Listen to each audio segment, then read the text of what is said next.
तो फ्रेंड्स, आज हम इस वीडियो में बात करेंगे BS4 एंड BS6 इंजन में क्या डिफरेंस है। What is the difference between the BS4 and BS6 engine.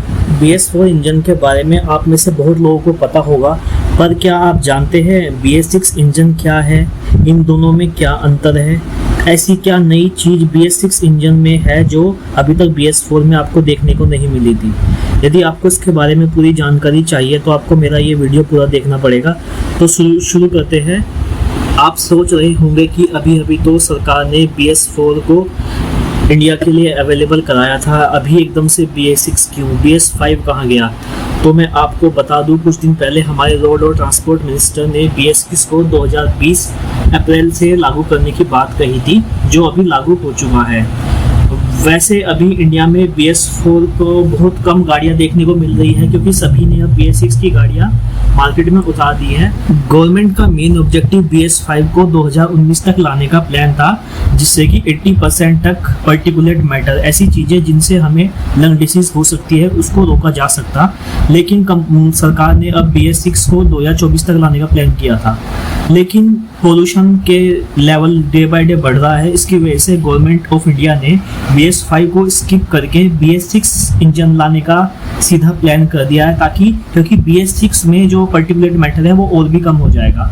तो आइए हम शुरू करते हैं बिना देरी के कि BS4 और BS6 में क्या क्या अंतर है और सरकार इसको क्यों इतनी जल्दी लाने के लिए विचार किया था। आइए जानते हैं BS नॉर्म्स क्या है। भारत स्टेज एमिशन स्टैंडर्ड मतलब BS एमिशन स्टैंडर्ड को सन 2000 में इंट्रोड्यूस किया गया था।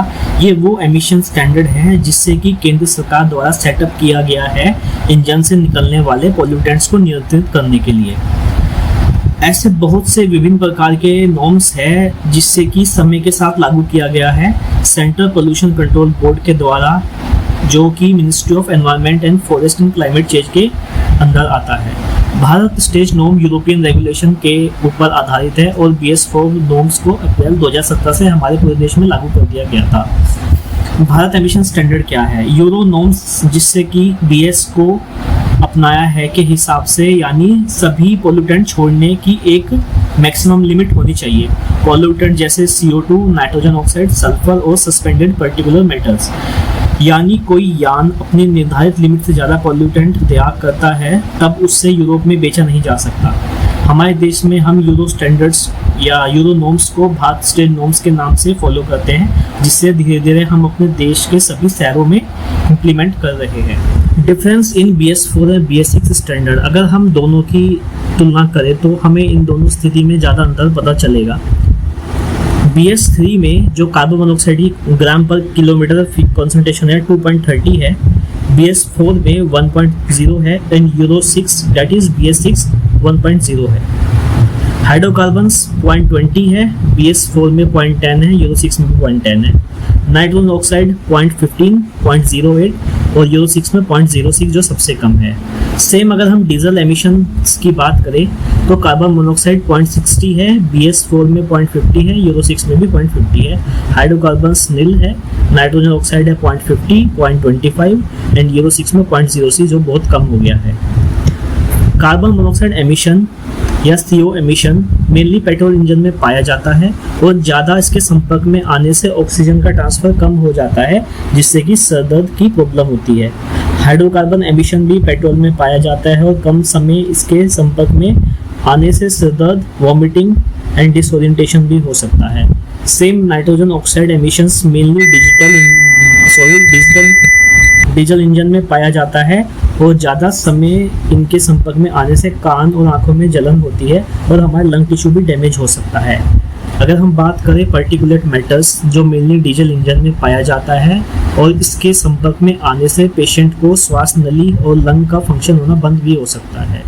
अगर हम बात करें कि BS6 की वजह से क्या बदलाव आने वाले हैं, तो वैसे देखा जाए तो BS6 की वजह से काफ़ी बदलाव देखने को मिलेंगे ऑटोमोबाइल इंडस्ट्री में।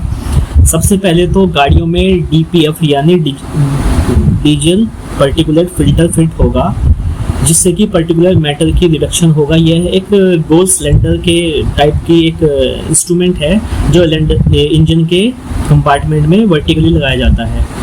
और इसी के साथ नाइट्रोजन ऑक्साइड को कम करने के लिए सेलेक्टिव कैटालिटिक रिडक्शन मॉड्यूल लगाया जाएगा गाड़ी में, जिससे कि नाइट्रोजन ऑक्साइड का रिडक्शन हो जाए। बहुत ही लो एमिशन को प्राप्त करने के लिए सभी रिएक्शन को प्रिसाइज मात्रा में होना आवश्यक है, जिसे करने के लिए एक छोटा सा माइक्रो प्रोसेसर गाड़ी में फिट कर दिया जाएगा। गाड़ी मैन्युफैक्चर को एक पेट्रोल इंजन बनाने के लिए, जिससे कि CO एमिशन कम हो, उसमें कंट्रोल में रखा जा सके, इसके लिए उन्हें गैसोलीन डायरेक्ट इंजेक्शन इंजन का भी इस्तेमाल करना पड़ रहा है, जिसकी वजह से गाड़ी के दामों में काफ़ी बढ़ोतरी हुई है। इंजन को ज़्यादा एफिशिएंट बनाने के लिए एक छोटा सा काम और करना पड़ रहा है, जिससे कि इंजन की कम से कम फ्यूल कंजम्पशन हो।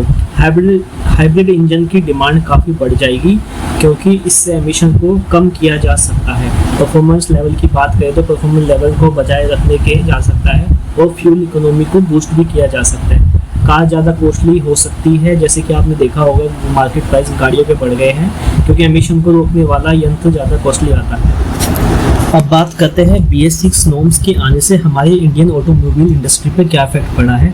सबसे पहले तो BS6 के आने से कंपनी को ऑयल रिफाइनिंग इंफ्रास्ट्रक्चर में काफ़ी इन्वेस्ट करना पड़ेगा, जिसकी करीबन कीमत 80,000 करोड़ के आसपास है।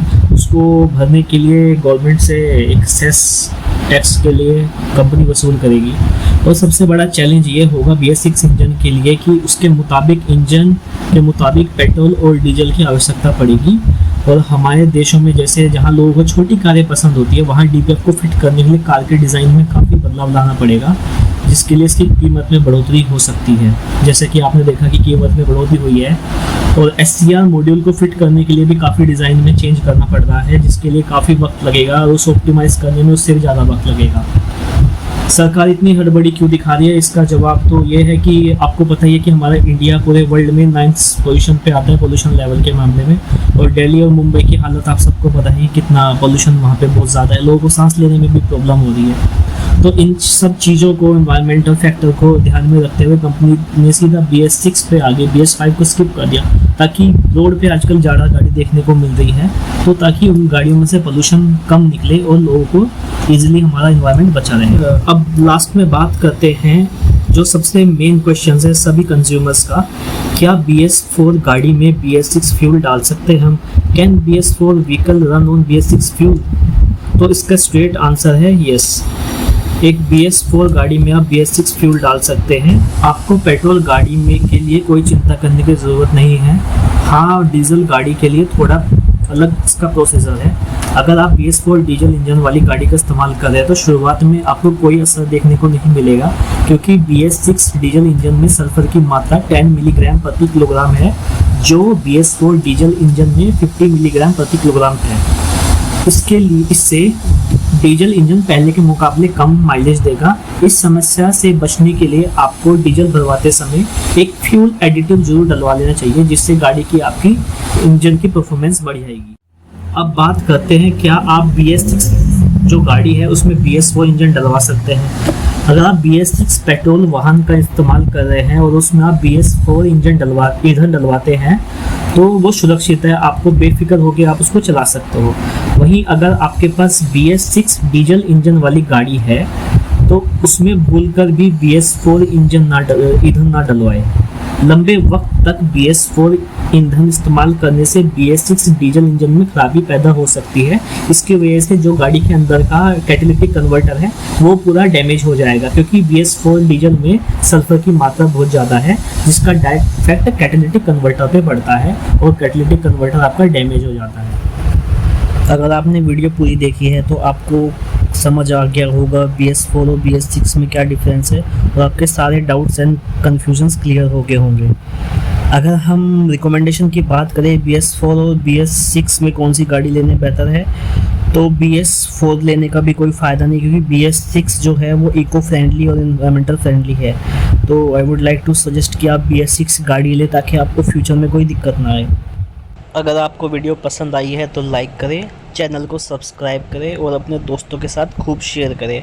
मैं ऐसे ही नई इन्फॉर्मेशन पे आपके लिए वीडियो लेके आता रहूँगा। तब तक आप चैनल को सब्सक्राइब करें।